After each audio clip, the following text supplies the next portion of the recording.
Listening to the Extraordinary Everyday Podcast with Wendy Johnson, episode number 44.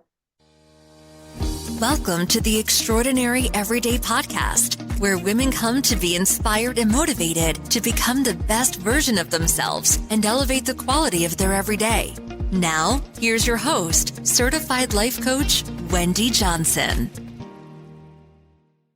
Hello, beautiful friends. Hope you're all doing well.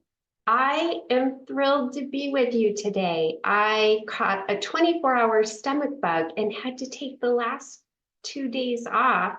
And I'm recording this on late Friday afternoon before I go out for a Valentine's Day meal that we had to postpone a couple of days ago.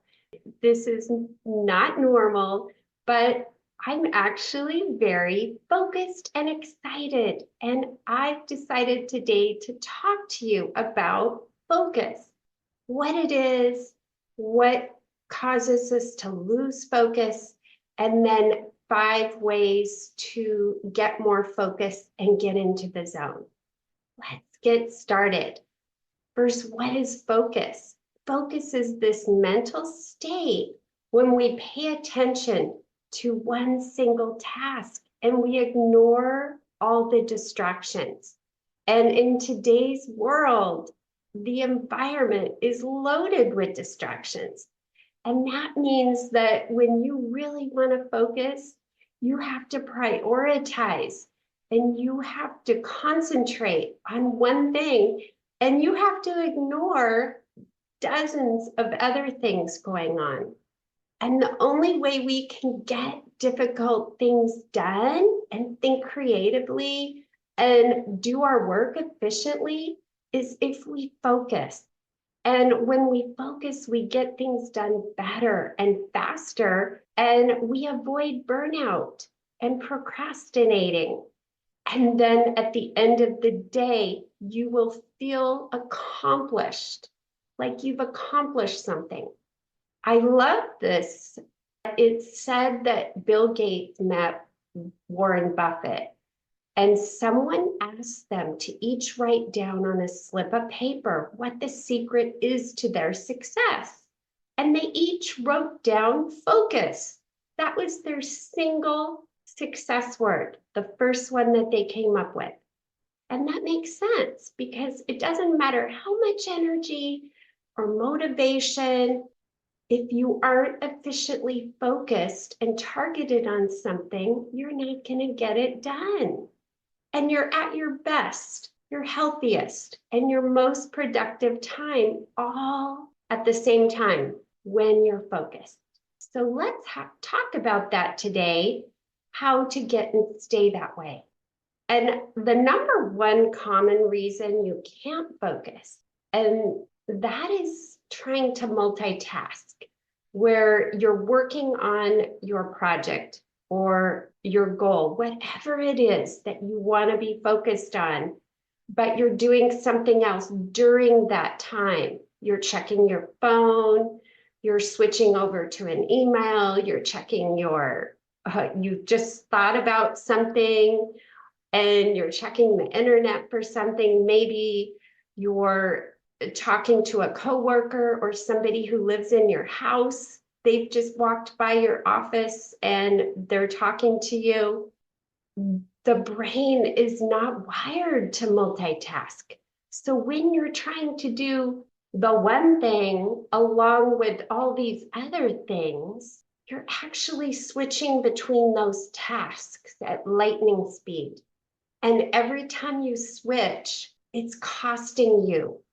It's costing you time to get back to the focus, and you're getting less done, and you're making more mistakes when you're trying to multitask. I received a call about 4 years ago, and this person asked if they could work with me for a short time and receive coaching. It was about work-life balance, and they found themselves always working, whether they were at work or whether they were at home. And so we kind of dialed down how she was spending her time at work and then how she was spending her time at home. I'm going to give you just an idea of the off balance of what I found immediately. And that was the time that they wanted to spend with their spouse in the evening. She was sitting in front of the TV with her spouse, but she was also sitting in front of the TV with her laptop, checking her emails, writing emails, shopping. So she was multitasking, and then she couldn't figure out the next day why she was so tired and burned out, because she never gave herself time to relax and to visit with her spouse or to really enjoy the show or movie they were watching. She was still in that work mode, but she was getting very little done. And I love what Dr. Sahar Youssef, she's a cognitive neuroscientist at UC Berkeley, and she says multitasking is a myth. In reality, it's rapidly switching from one task to another and then back again. And every time you make that switch, you pay a tax on both your time and your energy. For that reason, it's almost always more efficient to monotask. Focus on one thing and move on when you're done, so you don't pay unnecessary switching taxes. I love that. Switching taxes. I've never heard it before. I read this. Another important thing you want to know about focus are the distractions. Are they internal distractions or are they external distractions? And this is the best way to be able to combat the distractions in the first place, is to understand if they are internal or external. Internal distractions are made up of your own ideas and thoughts in your head. Like when you sit down to work, but suddenly you feel that urge to check your email or look up something on the internet. And an external distraction is when you're interrupted by others, like a coworker or a family member at your home, a friend sending you a text. So it's good to know the difference between these two and what type of distractions you're having issues with. So now I want to give you 5 tips to boost your focus and get in that zone. And the first one is your focus begins with how you set your goals. A goal is like a compass, and they help you decide what's important to focus on and what you can deprioritize. So imagine you have a goal to have a certain amount of engagement on an ad or on your website or on your social media. So you have that goal in mind. You decide then to block time for the tasks that you need to reach that goal over this next month or quarter. Having clarity on a goal is like a compass. They help you decide what's important to focus on, what you can deprioritize. So if you know that you have a project that you're working on, a paper, whatever it is, you know you're not going to answer emails, or you know you're not going to take phone calls, and you're going to avoid getting sidetracked with less important things. So what you want to do is give yourself clarity, create that SMART goal. A goal is specific, it's measurable, it's achievable, it's realistic, and it's time-bound. And that's why it's called a SMART goal. And they provide that roadmap and a finish line for what you're wanting to accomplish. And then in the morning, you want to have your most important tasks, and those are MITs. And you're writing down 1 to 3 things that you want to accomplish. Maybe it's only one. Maybe you can get the one task done and move on to the second task or the third task. But this helps you focus and gives you permission to clock out a certain block of time to accomplish it. And that way you're avoiding the burnout and you're maintaining that long-term focus.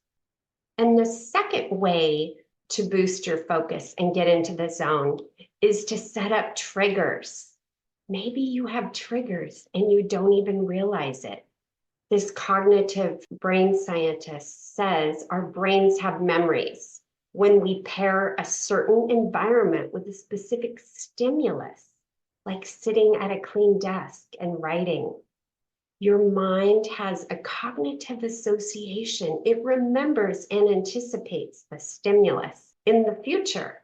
This means the next time you clear off your workspace and you sit down to write, your brain will be predisposed to focus on that task. And if you're having trouble concentrating, try creating these cognitive associations to let your brain know it's time to focus. And let me give you some ideas. Maybe you have a candle at your desk, and before you begin your focused work, you light your candle. Or maybe you have a specific beverage that you drink. This is what I do. Before I walk into my office, I have a glass of water and a hot cup of herbal tea. Also, if I'm doing the type of work where I can have low background music, I play focused music. That's another cue that this is focus time. I shut my door. Maybe you wear specific clothing. Maybe you work better in certain clothing. And also start with a clean desk, a clean slate, maybe having that cleared off the night before. And you go to a specific location, a location or environment where you know you work best, whether it's your office, coffee shop, or a specific area in your house. And the third way to boost your focus is to train your mind to work in small increments. And this is a time management strategy. It helps you focus by avoiding the multitasking and understanding how you're spending your time. And what I've mentioned before on videos and other podcasts is using the Pomodoro technique. You don't need to focus for long periods of time to get a lot of things done. This technique uses 25-minute work sessions and a 5-minute break, so you can tackle one task at a time. And this helps you reduce mental fatigue. And then you use that 5-minute timer to take your break. You stand up, you move around, take a few deep breaths, go outside for a minute. And also what you want to do is to time block. If you know how long something takes, you can schedule it into your calendar, into your day. It helps you reclaim your day and understand how you're spending your time. You already know what you're doing for the rest of your day if you've had that time blocked. And time boxing is where you aim to finish a specific task during a certain time frame. Maybe you know how long it takes. Maybe you know you can respond to emails or inquiries and give yourself a 30-minute or 1-hour time block. And one of my favorite strategies is to eat the frog. And that's your most important, most difficult task first. It's what matters. It's your number one goal. As Mark Twain once said, if you eat a live frog, do it first thing in the morning, and nothing worse will happen to you throughout the day. I love that. So it's the Pareto principle, the 80-20 rule. And what it states is 80% of outcomes come from 20% of causes. And when it comes to productivity, this means some tasks have significantly more impact than others. And if you focus on those, you maximize your impact. So you can use that principle. You can eat it, the frog, do it first thing in the morning. You can put the time block in your calendar and you can use the Pomodoro. And you'll amaze yourself. You'll feel so good at the end of the day for what you've accomplished. The fourth way to boost your focus is to schedule your tasks around your ultradian rhythm.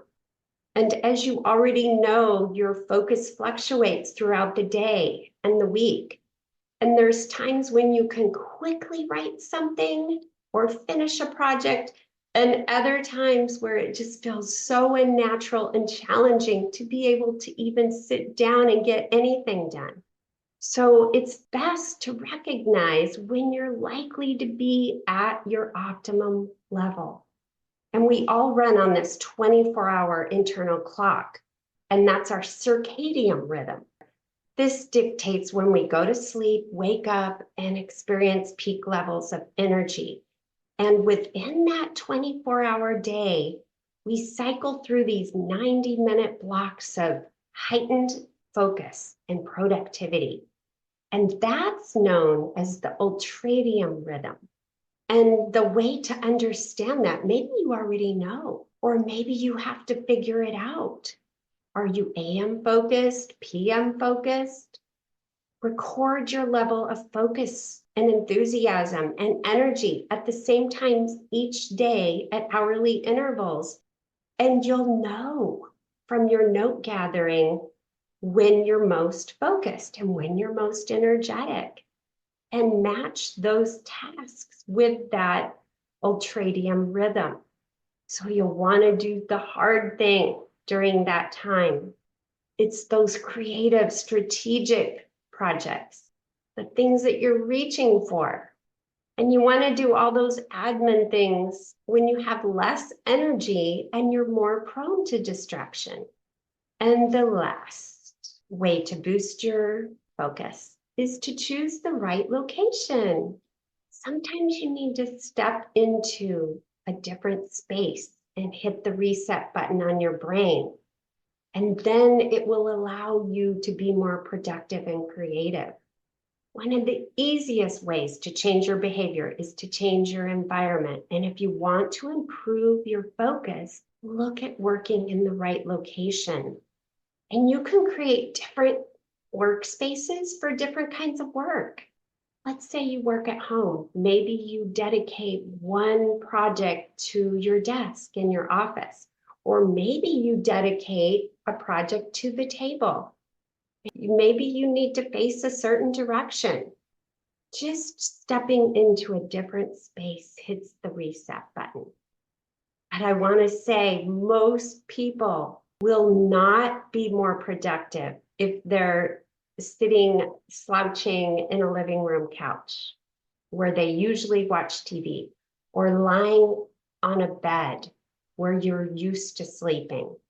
And I make sure when I'm in a hotel room and I travel quite a bit and work from the hotel, I'm not working on the bed. I'm working at the desk in the room, or I go down to the workspace.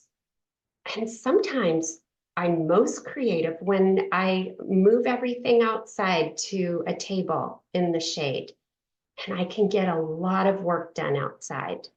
I know many women that I've worked with need to be in an environment where other people are working and they're entrepreneurs. So they go to a co-op workspace and they're sharing a big table with other people. They need that environment. Or maybe they go to the same coffee shop and they're always working there. They need the noise and the distraction. And so let's recap the 5 tips to boost your focus and get in the zone. The first one was your focus starts with how you set your goals.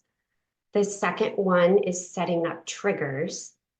The third one is to train your mind to work in small increments. The fourth is to schedule tasks around your ultradian rhythm. And the fifth is to choose your right location. I would love to hear what works for you. Please hop on over to YouTube, subscribe, and leave me a comment. I would love to know what helps you stay focused.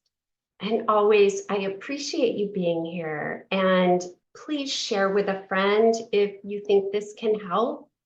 I know there's a lot of people out there who need this, who need focus, and who are living in letting distractions interfere with what truly matters to them in their lives. Thank you so much for being here, and I look forward to being back next week with you. Take care, friends. Bye-bye. Hey, if you enjoy listening to this podcast, you have to come check out More You, my community of like-minded women. We show up to create the highest version of ourselves and elevate the quality of our everyday along the way. Head over to ontraclifecoaching.com/join. That's ontraclifecoaching.com/join. I'd love to see you in there. And if you haven't grabbed your copy of the Mindset Makeover, head over to ontraclifecoaching.com/makeover and get a copy that teaches and inspires you to show up as your most extraordinary self.